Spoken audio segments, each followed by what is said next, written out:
दोस्तों, बॉलीवुड के बेहतरीन एक्टर ऋषि कपूर अब हमारे बीच नहीं रहे। सुबह ही अमिताभ बच्चन जी ने ट्विटर पर ट्वीट करके हम सबको बताया कि ऋषि कपूर हमारे बीच नहीं रहे और अमिताभ बच्चन साहब बुरी तरह से टूट गए हैं। दोस्तों, पूरा सोशल मीडिया शोक की लहर में डूब गया है और जो पूरी फिल्म इंडस्ट्री है वो गहरे सदमे में चली गई है। पहले इरफान खान का जाना, फिर ऋषि कपूर का यूं जाना हम सबको शोक में डुबा गया है। दोस्तों, यूं तो लोगों को लगता है कि ऋषि कपूर की पहली फिल्म मेरा नाम जोकर थी बतौर चाइल्ड आर्टिस्ट, लेकिन बहुत कम लोग जानते हैं कि श्री 420 से उन्होंने फिल्मों में कदम रखा था और बहुत छोटे से थे जब राज कपूर साहब ने इसमें उनसे एक्टिंग कराई थी। लेकिन बतौर हीरो उनकी जो पहली फिल्म थी वो थी बॉबी, जो कि बहुत बड़ी हिट हुई थी। 80 से 90 के दशक में ऋषि कपूर ने सबसे ज़्यादा फेम हासिल किया था। ऋषि कपूर ने अपनी बायोग्राफी खुल्लम खुल्ला ऋषि कपूर अनसेंसर्ड में अपनी ज़िंदगी से जुड़े कई खुलासे किए हैं, जिसके बारे में शायद ही आप जानते हो। चलिए आपको ऐसे 5 किस्से बताते हैं जो शायद आपने ना सुने हो। दोस्तों, ये सब तो जानते ही हैं कि ऋषि कपूर ने नीतू सिंह से शादी की, लेकिन आपको बता दें कि नीतू ऋषि का पहला प्यार नहीं थी। नीतू से पहले वो एक पारसी लड़की यास्मीन मेहता के साथ रिलेशनशिप में थे।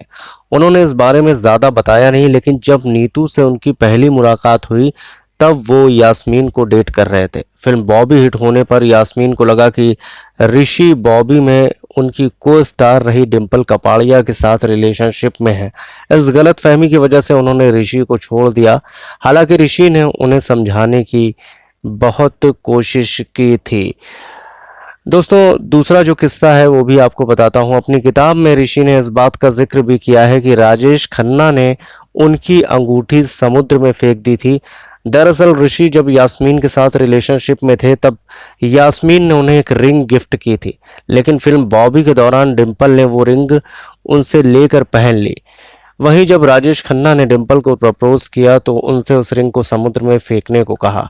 डिम्पल ने ऐसा ही किया। बाद में राजेश खन्ना और डिम्पल का रिलेशन आगे बढ़ गया। दोस्तों, ऋषि कपूर ने इस बात को भी कबूला है कि वो एक अवार्ड भी खरीद चुके हैं। जी हाँ, अपनी ऑटोबायोग्राफी में ऋषि कपूर ने बताया है, उन्होंने कहा, मैंने 30,000 रुपए देकर फिल्म फेयर अवार्ड अपने नाम किया था। दरअसल 1973 में उन्हें पहली फिल्म बॉबी के लिए बेस्ट एक्टर का अवार्ड मिला था। उस समय फिल्म जंजीर में बेहतरीन एक्टिंग के लिए अमिताभ उनके कॉम्पिटिटर थे और ये अवार्ड अमिताभ बच्चन को मिलने वाला था, लेकिन ऋषि कपूर ने वो अवार्ड 30,000 रुपए में खरीद लिया था। ऋषि कपूर बाद में ये भी सोचते थे कि इसी कारण अमिताभ और उनके रिश्ते खराब हो गए थे, क्योंकि अमिताभ को लगता था कि अवार्ड वो डिजर्व करते थे। अपनी ऑटोबायोग्राफी में ऋषि कपूर ने यह भी बताया कि एक बार संजय दत्त उन्हें मारने के लिए उनके अपार्टमेंट पहुंच गए थे। दरअसल संजय दत्त को लगा कि ऋषि का अफेयर टीना मुनीम के साथ है, इसी वजह से वो उन्हें मारने के लिए पहुंचे। बाद में नीतू कपूर ने उन्हें समझाकर वापस भेजा। उन्होंने इस किताब में अपने पिता के बारे में भी कई खुलासे किए हैं। उन्होंने लिखा, राज कपूर प्यार में पड़े हुए आदमी थे, दुर्भाग्य से मेरी मां के अलावा किसी और महिला से। उनकी गर्लफ्रेंड उस टाइम की कुछ बड़ी हिट फिल्मों की हीरोइन थी। इस प्यार की शुरुआत अंदाज फिल्म के सेट से शुरू हुई थी, जब नरगिस पहले से ही बड़ी हिट फिल्मों की स्टार थी। बहुत बरसों तक दोनों का संबंध रहा।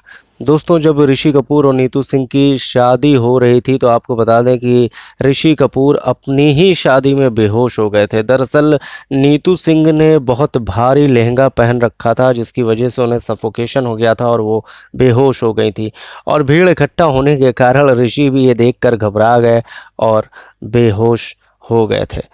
फिलहाल ये बातें होती हैं हमारे बॉलीवुड स्टार्स की, जिनको लोगों को जानने में इंटरेस्ट होता है, लेकिन फिलहाल बचपन से ही फिल्मों में काम करने वाले ऋषि कपूर आज हमारे बीच नहीं रहे हैं। हम सब मिलकर उनको नमन करते हैं। ईश्वर उनकी आत्मा को शांति दे।